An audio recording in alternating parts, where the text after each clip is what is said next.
कि हमको लगता है कि बिहार में अब जो है कोचिंग में पढ़ाया जा रहा है इंग्लिश के कोचिंग में आजकल बोला जा रहा है कि मैं धोखेबाज हूँ, तो इंग्लिश में क्या बोला जाता है, तो बच्चे बड़ा प्यार से कह रहा है नीतीश कुमार। तो आजकल वो हो गया है क्योंकि अब तो मुख्यमंत्री उन्होंने ही बना दिया है। अब तो शायद वो बाल छिलवाएँगे क्योंकि पगड़ी हटाने की बात क्या थी कि मुख्यमंत्री नीतीश कुमार को जब तक नहीं हटाएँगे हम पगड़ी नहीं खोलेंगे। अब तो उन्होंने ही मुख्यमंत्री बना दिया, उन्होंने भी तो टूक चाट लिया ना। नमस्कार, मैं सुमित कुमार झा और आप देख रहे हैं दर्श न्यूज़, बिहार झारखंड में अभी नया उभरता हुआ चैनल। आज हम बात करेंगे बिहार में जिस तरह से लगातार सत्ता परिवर्तन हो रहा है, यानी यूँ कहें तो 2 साल में मुख्यमंत्री की शपथ लेने की जो भावना पैदा होती है, उस विषय पर। इसके लिए हमारे साथ जुड़े हुए हैं डॉक्टर जमाल हसन, जो कि कांग्रेस के वेस्ट बंगाल के प्रभारी भी हैं और अल्पसंख्यक प्रकोष्ठ के नेशनल कोऑर्डिनेटर। नेशनल कोऑर्डिनेटर भी हैं।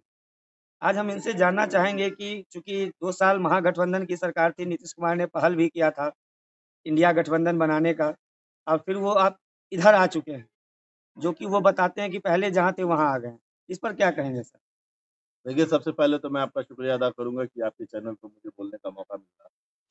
और जहाँ तक आप सरकार पलटी मारने की बात कर रहे हैं, तो पलटी मारना ही चाहिए। 9 बार हो चुकी है। और अफ़सोस इस बात का लगता है कि हमको लगता है कि बिहार में अब जो है कोचिंग में पढ़ाया जा रहा है इंग्लिश के कोचिंग में आजकल बोला जा रहा है कि मैं धोखेबाज हूँ, तो इंग्लिश में क्या बोला जाता है, तो बच्चे बड़ा प्यार से कह रहा है नीतीश कुमार। तो आजकल वो हो गया है और अफ़सोस इस बात का लगता है कि देश के गृह मंत्री ने शायद लगभग 1.5-2 महीने पहले का वाकया है, बिहार में किसी बड़े मंच पर खड़े होकर कहे थे, उन्होंने बड़ा अच्छा लाइन कहा था। कि 2 आदमी के लिए उन्होंने गेट बंद कर दिया था जी, भाजपा बिल्कुल का। दरवाज़ा बंद कर दिया जिसमें माननीय मुख्यमंत्री नीतीश कुमार और ललन सिंह जी थे। और आप लोगों ने भी शायद बयान सुना होगा नीतीश कुमार जी का, मर जाएँगे, मिट जाएँगे और मिट्टी में मिल जाएँगे लेकिन भाजपा के साथ नहीं जाएँगे। दुर्भाग्य की बात है। देखिए ये थूक थूक कर चाटना जिसको कहते हैं, वही हुआ है। इन लोगों ने जो है इन लोग की नूरा कुश्ती हमेशा देखिए कभी डीएनए उठाने की बात हुई, कभी कई तरह की बातें चली है लेकिन जनता जवाब देगी और आप सभी लोग निश्चिंत रहें। इंडिया गठबंधन बहुत मजबूती से ये चुनाव लड़ेगी। ठीक हुआ कि नीतीश कुमार आज भाग गए। हो सकता था चुनाव के बाद 24 में चुनाव साथ लड़ते, पता चलता है कि एमपी लेके भाग जाते। नहीं, हमको सर एक बयान याद आ रहा है, जब इंडिया गठबंधन में नीतीश कुमार थे तो विधानसभा में जीतन राम मांझी को लेकर के उन्होंने बयान दिया था, ये तो बीजेपी का आदमी था, इसीलिए मैंने इसको पहले से साइड कर दिया, और अब वो खुद बीजेपी में शामिल हो गए। इस पर क्या कहेंगे? पहले उन्होंने अपने आदमी को भेजा, फिर वो शामिल हो गए। मतलब नहीं समझ, इशारा था उनका, ये बीजेपी का आदमी है, पहले इनको भेजना है, तुम बढ़ो आगे, हम पीछे आ रहे हैं। पीछे ये भी पहुंच गए। देखिए मसला ये है ना कि नीतीश कुमार का जो चीज पहले निकला, मतलब जो बयान सब निकले, वो सब एक आवेश में मतलब नहीं था उनका, बस चल रहा था, जुमलेबाजी थी और जुमलेबाज को जुमलेबाज ही पसंद पड़ता है। ये दुर्भाग्य है हमारे हम जैसे बिहारियों के लिए कि इसको हमने गठबंधन में साथ रख के मुख्यमंत्री बनाया और डर थे, लेकिन देखिए एक बात सच्चाई बता रहे हैं, डर तो कुछ बहुत बड़ा खेल है। और जो भाजपा के लोग बड़े दावे से बोलते हैं कि हम 400 प्लस सीट लाएंगे, वो इतनी तोड़-फोड़ की राजनीति क्यों कर रहे हैं? हम तो कहते हैं कि भैया अगर दम है, तो मोदी जी इतना काम किए हैं, तो उनको अकेले चुनाव लड़ना चाहिए ना। और सबसे ज़्यादा अगर गठबंधन देखिएगा 38-39 पार्टियों की वो गठबंधन 40 लगभग पार्टियों की हो रही है। तो वो गठबंधन कर रहे हैं। और मेरा एक सवाल आप मीडिया वालों से भी है कि अगर कभी मौका मिले तो सम्राट चौधरी जी से एक सवाल कीजिएगा कि जब तक मुख्यमंत्री नीतीश कुमार को हम नहीं हटाएँगे, अभी तो बना दिया उन्होंने, तब तक पगड़ी नहीं तब तक पकड़ ही नहीं होता है, तो अब उनको बाल छिलवा लेना चाहिए, क्योंकि अब तो मुख्यमंत्री उन्होंने ही बना दिया है। अब तो शायद वो बाल छिलवाएँगे, क्योंकि पगड़ी हटाने की बात क्या थी कि मुख्यमंत्री नीतीश कुमार को जब तक नहीं हटाएँगे हम पगड़ी नहीं खोलेंगे। अब तो उन्होंने ही मुख्यमंत्री बना दिया, उन्होंने भी तो टूक चाट लिया ना। तो वो तो जीतन राम मांझी भी कहे थे कि दरवाजा भले ही बंद हो चुका था, लेकिन खिड़की एक खुला रहता है, राजनीति संभावनाओं की नहीं, चीज नहीं, है। वो तो एक बात बोले खिड़की खुला था या कुछ भी था, लेकिन हमको तो भाजपा के प्रदेश अध्यक्ष सम्राट चौधरी का बयान अच्छे से याद है। जब तक नीतीश कुमार को हम मुख्यमंत्री पद से नहीं हटाएँगे, हम अपना पगड़ी नहीं खोलेंगे। तो आज तो उनको लगता है बाल छिलवाना चाहिए, उनको जाना चाहिए। आप लोग वो कहाँ जाते हैं? हरिद्वार। वहाँ जाके उनको बाल छिलवा के बैठना चाहिए, क्योंकि उन्होंने तो खुद ही सरकार बनाई है ना, साथ में उप मुख्यमंत्री, वो भी आश्चर्य की बात है। उसी मुख्यमंत्री जिसको हटाने की बात की थी उसके साथ वो उप मुख्यमंत्री। तो ये बस है। लेकिन इंडिया गठबंधन 2024 में मजबूती से बिहार में चुनाव लड़ने जा रही है। अब बिहार नहीं पूरे देश में चुनाव लड़ेगी 350 से प्लस, क्योंकि हम लोग ओवर कॉन्फिडेंस नहीं है, जनता हमारे साथ है।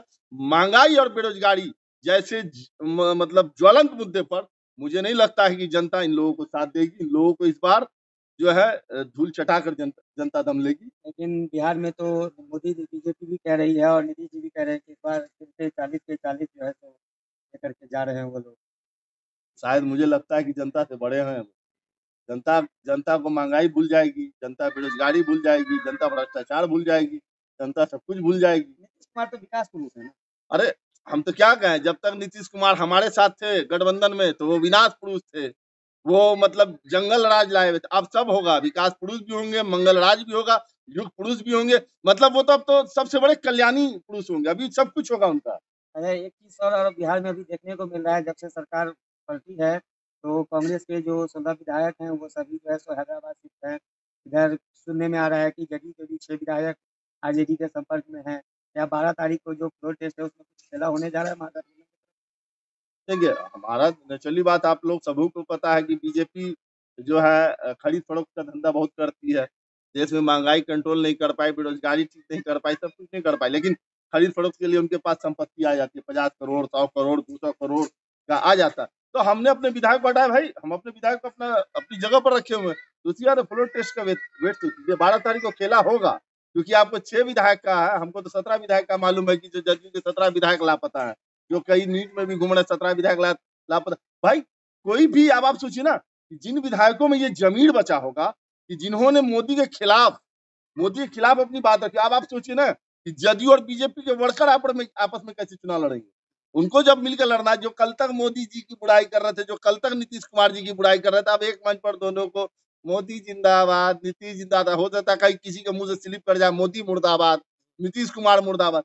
तो अब वर्कर के लिए भी कंफ्यूजन है ना कि कल तक हम जो है नीतीश कुमार के इतनी गालियां बक रहे थे, हम इधर नीतीश कुमार के लोग मोदी जी को गालियां बक रहे थे, अब कैसे चुनाव लड़ेंगे।